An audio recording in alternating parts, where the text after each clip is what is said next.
ભગવાન સખા તમે તમને કહું હા હા તમે આ લોકડાઉનમાં એક માદી છે ને દવાખાને દાખલ કર્યા.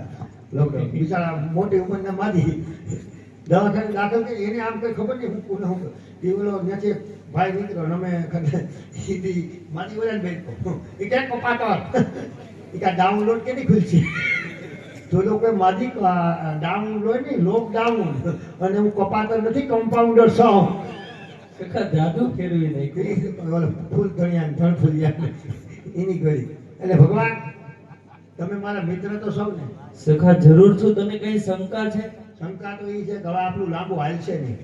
સખા આવી આપણા બંનેની મિત્રતા છે. આપણા બંનેની મિત્રતાના ભક્તજનો ઉદાહરણ આપે છે. આ ઉદાહરણ આપે અને તું કેમ આવી વાતો કરે? એ ઉદાહરણ કેમ આપે તો મારું મન સમજે. ઉગાડા પૈકી હિલવાતા અહીંયા રથ ની કહેતા ને તે કાં તો મોકલી દીધો હતો મુઠ્ઠી એક તાંદો હાથું થઈને ધોતી નો રહેવા દીધું નહીં કે મિત્ર આમ કોઈ મિત્રતા પણ સખા એની પાછળ પણ મારો કઈક ગહન રસ્તો હોય ને. હા તમારા ગહન રસ્તામાં તમે બે જણા ગહન રસ્તા કાઢો ને એમાં અમે બેવડા વળી ગયા. તમારા બેનો તો ત્રાસ છે. ઓય! પણ સખા અહીંયા ક્યાં કોઈ બે છે? અહીંયા તો હું એક જ છું. તમે ઉપર એક છો ને. હા કોણ? ઇન્દ્ર. અહીંયા તમારા જેવો એક છે સખા એ મહિનેથી ગહન રસ્તા કાઢે.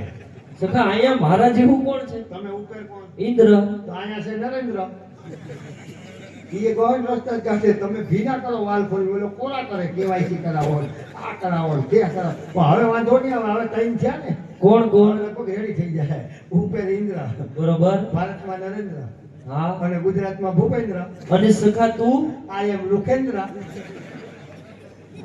આપણે હપ્તા જ ભરવાના છે એવી ટેવ પાડી દીધી. બધું લોન ઉપર, ફ્રીજ લોન ઉપર, ટીવી લોન ઉપર, સાયકલ લોન ઉપર, ગાડી લોન ઉપર. પછી મહિનો દીધો તો ન હાલે શું કરવાનું રહી. એટલે ભગવાન તમે ઈ જ છો. પણ સખા તું આવી કેમ વાતો કરે? તમારે જાદુ હાલશે નહીં.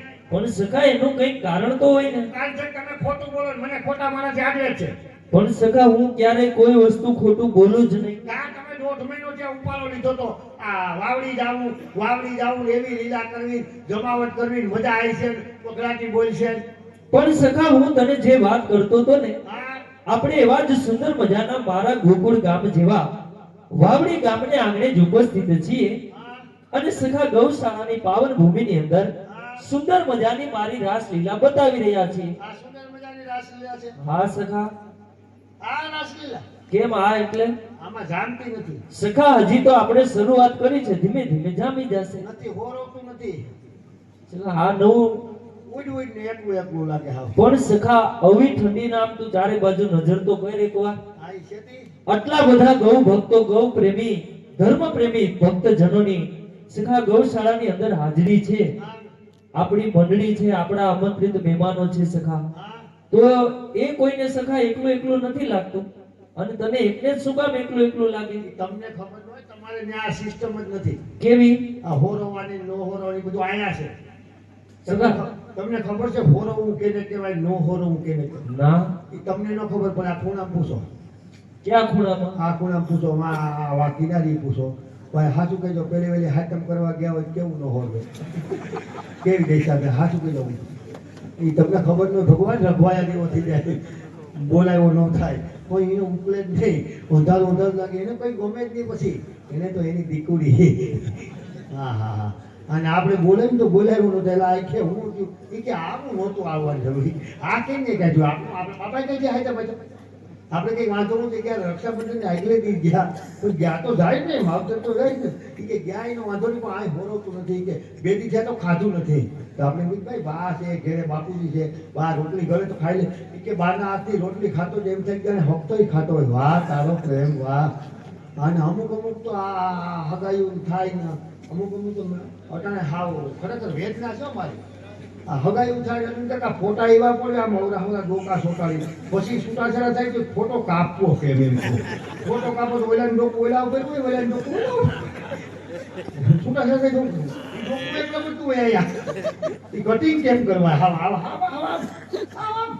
અને ભગવાન ઈ તમે જો એને એમ કેર કરા. સખા એને પ્રી વેડિંગ કહેવાય. તને ખબર પડે કઈ? આપણે કર્યું નથી, વેલા થઈ ગયા. જરૂર નથી અટાણે, પણ આપણે વેલા થઈ ગયા. હું તો ભાગશાળી છે. નકર તો ઓલું જ યોજનાનો લાભ લેવો પડે છે, ગ્રીન મેરેજ. ભારત સરકારે યોજના કાઢી ગ્રીન મેરેજ, લીલ પહેરાવવા, એમાં 80,000 ગ્રાન્ટ આવે લગભગ બધી. હવે ગ્રીન મેરેજમાં જાણ છે, અહીંયા માલ થઈ ગયો 17 વાત છે. અને ટાઈટ આપી ગઈ, ટાઈટ આપી ગઈ, જીરા ફૂંકારો આવ્યો, તાલી પાડો જી, પાડો તાલી. તમને ખબર છે કેવું પડે યાર કે આને કેમ છે, હવા ભરો ને મરી જાય, ક્યાં તમારા બાપના દીકરા છે. તમારા કલાકારોનો અવાજ ભરવાની હોય, જેટલી ભરાય એટલું પમ્પિંગ કરો, જો તાલી પાડો. નગર મને એક છે ને આ ખરેખર એક અમુક આમ જોતો હોય ને નવી હમણાં એક વાક્ય એવું હતું. એક સાધુને કોઈકે પૂછ્યું, સંજયભાઈ, કે દરેક જીવ જન્મે એટલે એની આંખ તરત ખુલી જાય, ગમે એ જીવ, બાળક હોય, વાસણું હોય, ગમે એ હોય. પણ એક જ વસ્તુ એવી છે કે એક મીંડળીના બસા જન્મે તો એની આંખું કેમ મોઢું ખુલે. સગા વિચારવા જેવી વાત છે. બધા જીવ જેટલા જન્મે એટલે તરત આંખું ખુલી જાય, પણ આ મીંડળીના બચ્ચા જન્મે ભગવાન એટલે એની આંખું કેમ મોઢું ખુલે. સગા વાત તારી વિચારવા જેવી છે. એનો જવાબ છે તમારે કોઈ પણ, એ આવા જ્ઞાની પુરુષને મળ્યું છે.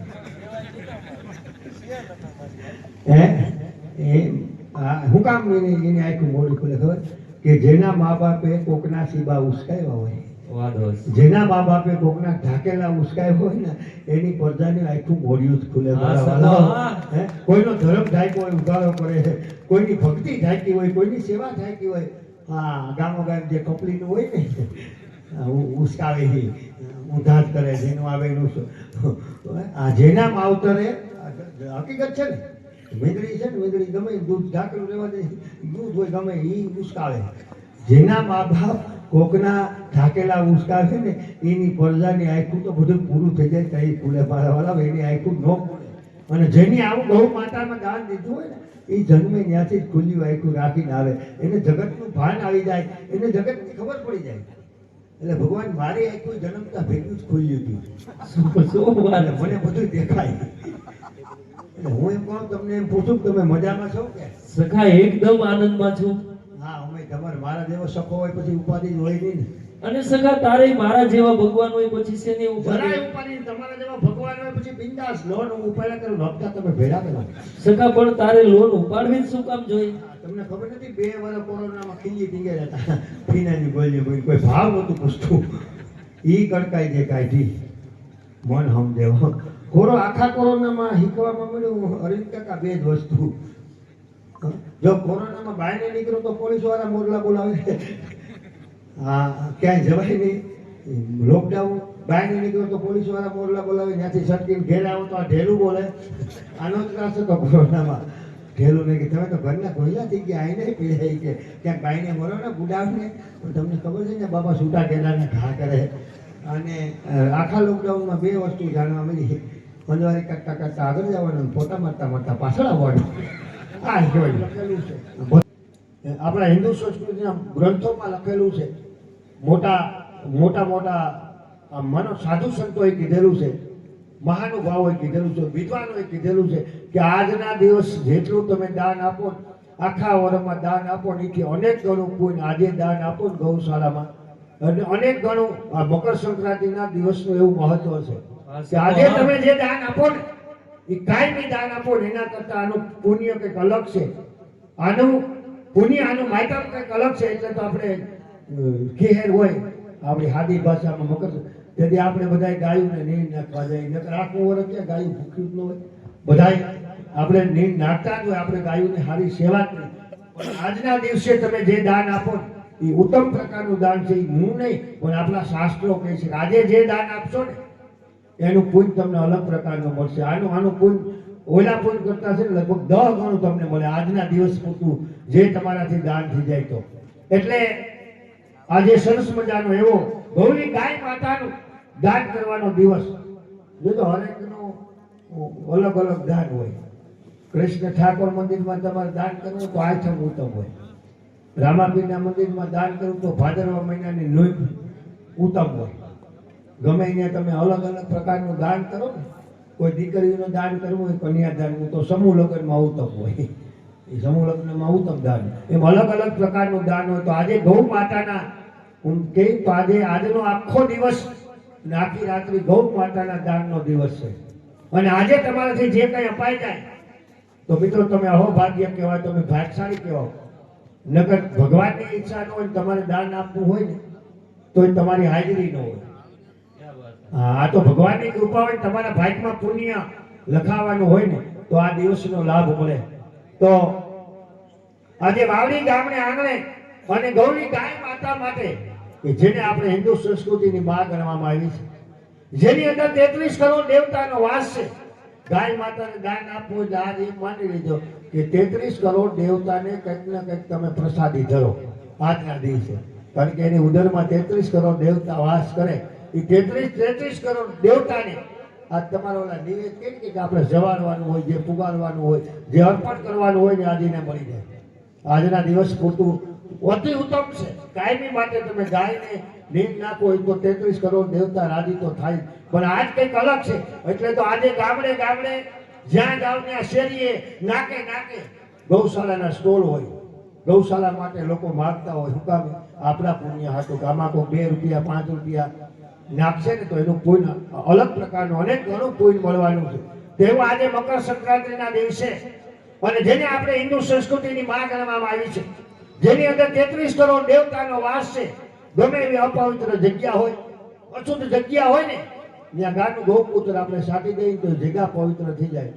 અને તમને મને બધાને ખબર છે, ગમે એવી ખરાબ જગ્યા હોય, જે જગ્યા ઉપર ભૂત પલિત ડાકણ કોઈ રહી ન શકતું હોય એવી ખરાબ જગ્યા હોય, ભૂત પલિત ડાકણ જે હોય, પણ ત્યાં 1 અઠવાડિયું ગૌરી ગાય માતાને બાંધી દો એટલે જગ્યા એવી પવિત્ર થઈ જાય કે ત્યાંથી ગમે એવી ખરાબ વસ્તુ હોય એને ભાગી જવું પડે. એટલે આ ગૌ માતાની તાકાત છે મિત્રો. અને એના એકો એક જોઈને ગૌપુત્ર પવિત્ર, દૂધ પવિત્ર, શાણ પવિત્ર. આપણે છેલ્લા શ્વાસ હોય ને, છેલ્લી આપણી વિદાય હોય ને તો અહીંયા આપણે છેલ્લે જમીનમાં નીચે લઈને શ્વાસ છોડો ને તો એ ગૌ માતાનું શાણ લીપીને જ આપણે હુવરાવે. જન્મથી લઈ અને મૃત્યુ સુધી ગૌ માતાના એકો એક વસ્તુ આપણે ઉપયોગી બને છે. તો એવી ગૌ માતા માટે કે જેને આપણે માં ગણવામાં આવી છે કે મરું પણ માગો નહીં આપણે તન કે કાજ, મરું પણ માગો નહીં આપણે તન કે કાજ, પણ ગૌ માતાને કારણે અમને માગતા ન આવેલા. પંછી પાણી પીને છે ઘટે ન સરિતા ની, ધર્મ કરતા કોઈ ધન ન ઘટે કે જેને સહાય કરે રઘુવીર. આજના દિવસે હું લગભગ 25 વર્ષથી આ કાન ગોપી કરું. હું તમને ગેરંટી આપું કે આજના દિવસે જે તમે દાન આપશો ને ભાવથી પ્રેમથી, 1 વર્ષમાં ભગવાન કાળિયો ઠાકર તમને એકના અનેક કરી કોઈ ને કોઈ રૂપિયા આવીને આપી જાય છે. કારણ કે ભગવાન આપવા આવે ને તો કોઈને અથવાટ આપવા નથી આપતો, અને લેવા આવે ને તો અથવાટ લઈ નથી જતો. લેવા આવે ને તો કોઈક બુસમારું મોકલે, દવાખાનાથી ડોક્ટર મોકલે, કજિયારી છોકરાની વહુ મોકલે, એ બધું લેવા આવે. અને દેવા આવે ને તો હુતા હોય કોઈક પડકારો કરી દે કે મુજાતો ને હું બેઠો, એ સમજી લીધું ભગવાન આપી જાય છે. નકર આપણે બધાને ખબર છે કોરોનામાં જોઈ લીધું ને બધા જેટલા રૂપિયા હતા ગમે એટલા રૂપિયા હતા, પણ એવી પરિસ્થિતિ ભગવાને ઊભી કરી હતી કે ભાઈ ભાઈને ન ઓડે, પતિ પત્ની ન ઓડે, બેન ભાઈ દીકરો મા દીકરાને ન ઓડે. એવી પરિસ્થિતિ હતી. પૈસા શું કામના? કોઈને કોઈ અટતું નહોતું. તો આપણી ઉપર ભગવાનની કૃપા કહેવાય કે આપણે આવી મહામારીમાંથી પણ એમ કેમ સહી. તો એનો મતલબ એવો કે ક્યાંક ને ક્યાંક ગૌ માતાએ આપણી રક્ષા કરી છે.